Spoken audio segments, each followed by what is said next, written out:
मैं कुर्बान जाऊँ हुजूर सुल्तान बहू की अजमत के ऊपर। अगर कोई शक्की आया तो शहीद बना दिया, अगर कोई चोर आया तो कुतुब बना दिया, अगर कोई जाहल आया तो उसको आलम बना दिया, अगर कोई बदबख्त आया तो नेकबख्त बन गया, और बेमराद आया तो बामराद बन गया। असल बात पता क्या है, यही जो है ना सुन्नत जमात है ना, ये स्वाद आज़म जमात है और ये जनती जमात है। बल्कि अब तो सऊदीया गवर्नमेंट जिनकी ये बड़ी मिसालें देते हैं, उनका फतवा आ चुका है। उनका फतवा पता क्या है उनके मुफ्ती का? अहले सुन्नत ही अहले जन्नत है। अहले सुन्नत ही अहले जन्नत है।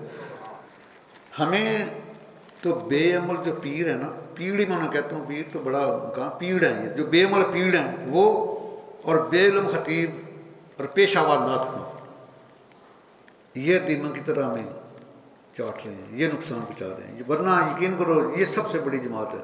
नबी अलैहिस्सलाम ने ये पेपर पहले ही आउट किया है। जामा तिरमिज़ी शरीफ की हदीस है और मिशकात शरीफ में मौजूद है। आका करीम साहबा का जन्म गफ़ीर सरकार में आया कि जामा तिरमिज़ी सियासत की मुतबर किताब, उसकी हदीस है। सरकार फरमाते हैं कि ऐ सहाबा बनी इसराइल के 72 फ़िरके थे, मेरी उम्मत 73 में तकसीम हो जाएगी। अब देखो नबी गैब माजी की खबर भी दे रहे हैं, हाल की भी और मुस्तकबिल की भी। मैं कि बनी इसराइल के 72 फ़िरके थे, मेरी उम्मत 73 में तकसीम हो जाएगी। आगे फरमाया कुल्लुहुम फिन्नार इल्ला मिल्लतुन वाहिद, कुल्लुहुम फिन्नार, तमाम जहन्नमी हैं, इल्ला मिल्लतुन वाहिद, सिवाय एक जमात के। सैयदना फ़ारूक आज़म जैसी हस्तियों ने रोना शुरू कर दिया। आज किया हुजूर वो कौन सी जमात है? सरकार होते हैं मा आना अलैहि व अस्हाबी, जो मेरे तरीका पर होगी और मेरे सहाबा की जमात के तरीका पर होगी। और तरीका को अरबी में सुन्नत कहते हैं, हदीस नहीं कहते। हदीस और सुन्नत को बयान करने का नाम है। कोई डिक्शनरी खोल के देख लो, तरीका को अरबी में सुन्नत कहते हैं, इंग्लिश में वे कहते हैं, उर्दू में राह कहते हैं। सरकार मा आना अलैहि व सहाबी, जो मेरी सुन्नत पर और मेरे सहाबा की सुन्नत पर होगी, ये जनती जमात है। हमारा नाम इसी हदीस है, अहले सुन्नत व जमात। सरकार की सुन्नत वाले और सरकार के सहाबा की जमात की सुन्नत वाले। अल्लाह अकबर कबीरा। सही मुस्लिम शरीफ की एक हदीस है, पहले जिल्द है, सफ़ा 359 है। इधर कुछ नहीं लिखा हुआ। वो और ही हैं जो आगे गुलदस्ता रखते हैं, पीछे किताब खोली होती है, टैब खोला होता है। मैंने देखा है, ये भी अजीब ड्रामा है।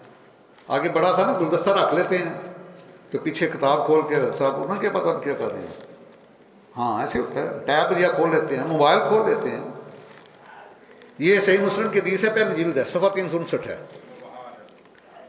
खुदा की कसम अगर इस हदीस के ऊपर बंदा ईमान ले आए ना, तो सारे फिरके ख़त्म हो जाएं, सारे झगड़े ख़त्म हो जाएं, सारी लड़ाइयाँ ख़त्म हो जाएं। आका करीम सल्लल्लाहु अलैहि वसल्लम फरमाते हैं, सहाबा इकट्ठा करके फरमाया कि सहाबा बनी इसराइल का एक वली था, लेकिन वली होने से पहले फरमाया कि एक बहुत बड़ा गुनाहगार था बनी इसराइल का, वो उसने 99 बंदे कत्ल कर दिए। ये सही मुस्लिम के अथेंटिक हदीस पढ़ने लगा पहले 359 से। उसने 99 बंदे कत्ल कर दिए। उसके बाद अपना जो उसका बहुत बड़ा कोई पादरी था, आलम था, उसके पास गया, जा कहता है कि मैं 99 बंदों का कातिल हूँ, क्या मेरी बख्शिश हो सकती है? तो जैसे आजकल हमारे ये बड़े मुतशद्दिद हैं, ये फतवेबाज हैं। जब मिलाद शरीफ का महीना आता है, उनके फतवे उठने शुरू हो जाते हैं, ये शिरक है, ये शिरक है, सलाम पढ़ना शिरक है, नमाज़ पढ़ना शिरक है। जब शब बरात का महीना आता है, शब बरात का, शबान का, फिर भी इनके फतवे आते हैं। तो वो भी इनकी तरह को फतवेबाज था। उसने कहा माज़अल्लाह, एक बंदे का कातिल नहीं बख्शा जाता, तूने 99 कत्ल किए, तेरी कोई नहीं बख्शिश। वो बंदा पहले ही परेशान, उसने कहा कि उम्र याद ये भी 99 के ऊपर आउट होना भी बुज़दिली है ना। उसने कहा फिर सेंचुरी पूरी करो। तलवार उसके पहले हाथ में थी, उसने उसकी भी गर्दन उड़ा दी, आलम की भी 100 पूरे कर दिए। अब गया एक और बंदे के पास, वो ज़रा इश्क अदब वाला था वो भी आलम पाकिस्तान का। जा कहता हजूर मैंने 100, ये नबी अलैहिस्सलाम फरमा रहे हैं सरकार सहाबा के सामने ये हदीस बयान कर रहे हैं। उसने कहा हुजूर मैं 100 बंदे मार के आ गया हूँ, अगर मैं तौबा करूँ तो क्या मेरे गुनाह माफ़ हो सकते हैं, बख्शिश हो सकती है? अब सुनो, नहनु अक़रबु इलैहि मिन हब्लिल वरीद, इसमें कोई शक नहीं। मतलब हम शाह से ज़्यादा करीब है। बात करीब होने की नहीं, हमने देखना कि अल्लाह ताला मानता किधर है। अब सुनो ज़रा अल्फाज, उस बंदे ने, उस ईसाइयों के पादरी ने, सालम ने उस बंदे को कहा जो 100 बंदों का कत्ल है, उसको कहा, ये नहीं कहा कि यहाँ तौबा कर रहा मेरे पास बैठ के माफ़ी हो जाएगी, बख्शी हो जाएगी, अल्लाह ताला हर जगह सुनता है। उसने कहा अन-तलिक इला अर्दिन कज़ा, go to the that valley, वो जो दूर वाली बस्ती है ना अल्लाह वालों, उधर चला जाओ। अन-तलिक, ये सही मुस्लिम के अल्फाज है, शायद नजदी इसको पढ़ें तो इनके अकल ठिकाने आ जाए। अन-तलिक इला अर्दिन कज़ा फ़इन्ना बिहा नासन याबुदून अल्लाह, गो टू द डैट वाली, जैसे इंग्लिश में दूर के लिए डैट आता है ना, इसे अरबी में आता कदा। अन-तलिक इला अर्दिन कज़ा, वो जो दूर वाली बस्ती है, उधर अल्लाह वालों की बस्ती है। अन-तलिक इला अर्दिन कज़ा फ़इन्ना बिहा नासन याबुदून अल्लाह, वहाँ अल्लाह वाले रहते हैं, उस बस्ती में चला जा, उस बस्ती में चला जा, अल्लाह वालों के पास तेरी तौबा कबूल हो जाएगी। अब सरकार कहते हैं अभी बंदा वो चला है, अभी उसने थोड़ा ही फासला तय किया है, उसे ठोकर लगी, ज़मीन पे गिरा, रूह परवाज हो गई। अभी पहुंचा नहीं अल्लाह वालों के पास, इरादा किया पहुंचने का, रूह परवाज कर गई। तो जो जन्नती फरिश्ते हैं वो भी आके रूह लेने, वो कहते हैं कि हमने इसकी रूह को लेके जाना है। ये अल्लाह के वलियों के पास तौबा की नीयत से जा रहा था। जो जहन्नम में जाने वाले फरिश्ते हैं वो कहते हैं नहीं, इसकी रूह को हमने लेके जाना है, इसलिए ये 100 बंदों का कातिल है। सरकार फरमाते हैं कि अल्लाह ताला ने फरमाया कि फरिश्तों बास क्यों करते हो, जहाँ से चला, जहाँ से जा रहा है उसकी फरमाइश कर लो। अल्लाह सरकार में कि चला थोड़ा था, लेकिन अल्लाह ने हुक्म दिया ज़मीन को अल्लाह वालों की तरफ से, मैं ज़मीन सिमट जा, मेरे वलियों की अज़मत का मकाम आ गया। ज़मीन को हुक्म दिया, वो ज़मीन सिमट गई। पुमैश के फरिश्तों ने अर्ज़ किया हाज़ ही अक़रब बिशिब्रिन, शिब्र कहते हैं बलिश्त को, अर्ज़ किया मौला एक बलिश्त, एक गिठ आगे से आगे चला गया है। माया फरिश्तों गवाह जो मैंने इसको बख्श दिया है, मैंने इसको। हुज़ूर सुल्तान बाहू ने बड़ा कमाल का यह कलाम, यहाँ तक ऐसा इश्क होता में डूबा हुआ कलाम फरमाते हैं कि तन मेरा चश्मा होवे ते मैं मुर्शद वेख न रजा हो,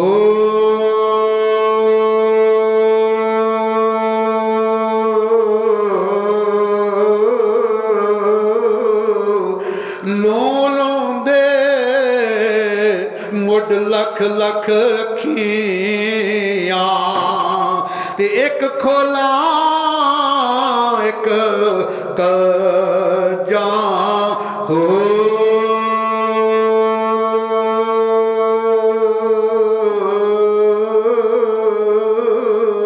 इतना डिठया भी सबर ना आवे ते फेर किदे वल बजा हो।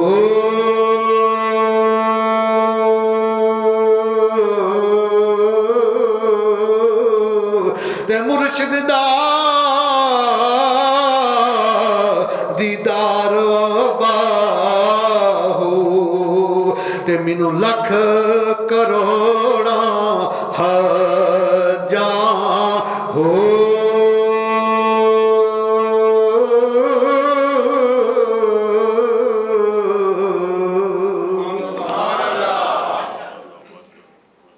ऐसे नहीं, अल्लाह ने ये हुक्म दिया है जो आयम कसम मैंने पढ़ी ना, इसे पढ़ना जाके। ये 11वां पारा सूरह तौबा की आयत नंबर 119 है। इसके 3 हिस्से हैं। या अय्युहल्लज़ीना आमनू, जिसको किसी गांव का नंबरदार कहना या तो बड़ा ईमानदार बंदा बड़ा खुश होता है, तो जिसको तहसील का एसी कह दे या एसपी कह दे तो बड़ा ईमानदार बंदा बड़ा खुश होता है। जिसको कोई मशीर कह दे, वज़ीर कह दे, वो बंदा बड़ा खुश होता है।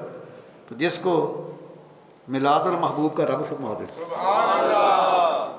वो अपनी किस्मत में नाज करेगा कि नहीं करेगा? या अय्युहल्लज़ीना आमनू।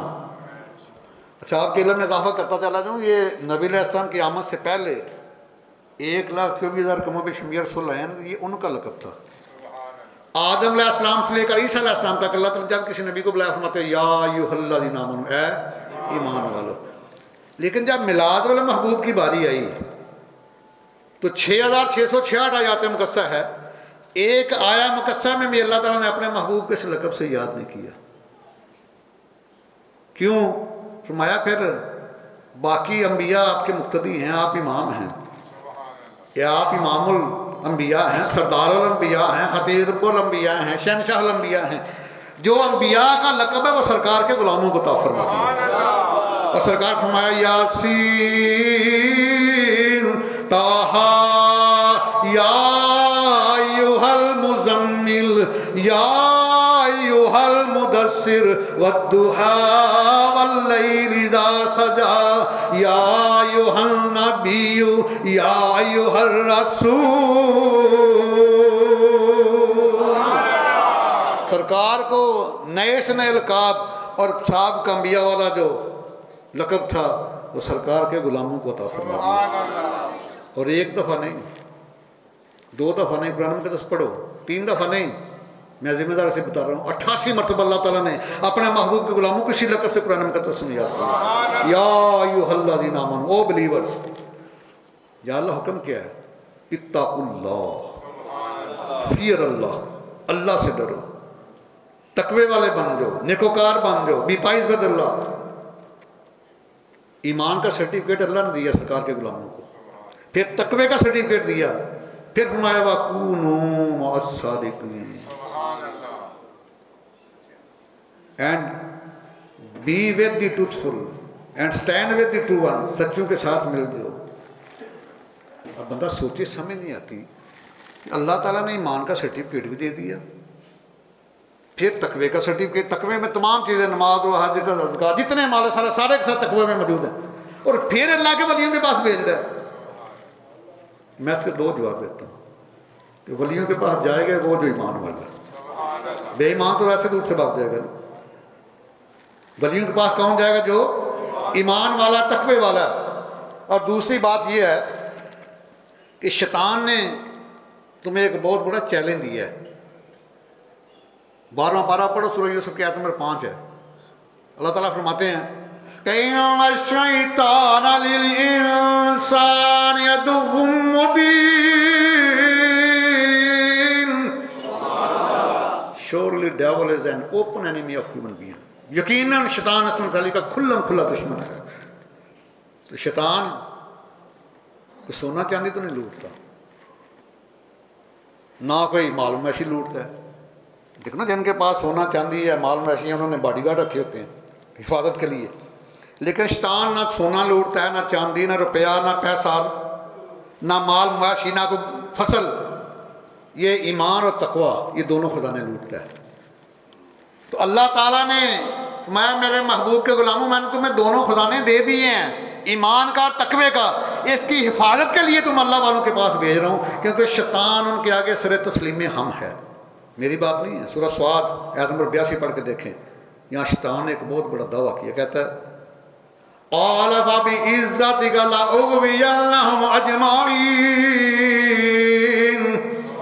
या अल्लाह, मुझे तेरी इज्जत की कसम सबको गुमराह कर दूंगा।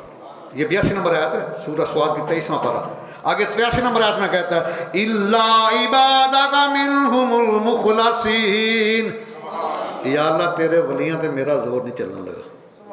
ये शैतान कह रहा है इल्ला इबादका मिनहुमुल मुखलसीन, या अल्लाह तेरे वलियों पे मेरा जोर इसलिए अल्लाह ताला फरमा रहे हैं कि मैंने तुम्हें ईमान तकवे का खजाना दिया, इसकी हिफाजत करनी है तो अल्लाह वालों के पास चलो।